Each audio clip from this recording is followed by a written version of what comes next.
আপনার সন্তান আল্লাহর কাছে অভিযোগ করে বলবে, মাবুদ আমার বাপের বুকে পাড়া দিয়ে আমি আজকে দুদিকে যাব, আমার বাপকে আজকে আনো, আমার মাকে আনো। আমার চুলটা লাল হতো না যদি আমার বাবা শাসন করত। Rose TV 24.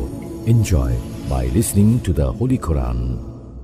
রাসূল সাল্লাল্লাহু আলাইহি সাল্লাম প্রত্যেকটি মানুষকে বলেছেন, কুল্লুকুম রাইন কুল্লুকুম মাসউলুন আন রাইয়াতিহি। সবাই এক একজন রাখাল। রাসূল সাল্লাল্লাহু আলাইহি সাল্লাম বলতেন, আমি রাখাল, আমি আমার উম্মতের জন্য রাখাল। আমার উম্মত যদি এদিক ওদিক ছুটে যায়, আমি এই উম্মতগুলিকে সুন্দর করে গুছিয়ে আমি একটা জায়গায় রাখি, যেন জান্নাতে নেওয়া যাওয়া যায়, যেন আমার উম্মতকে জান্নাতে নেওয়া যায়। এর জন্য আমি আমার উম্মতের জন্য রাখাল। শুধু তাই নয়, রাসূল বলেছেন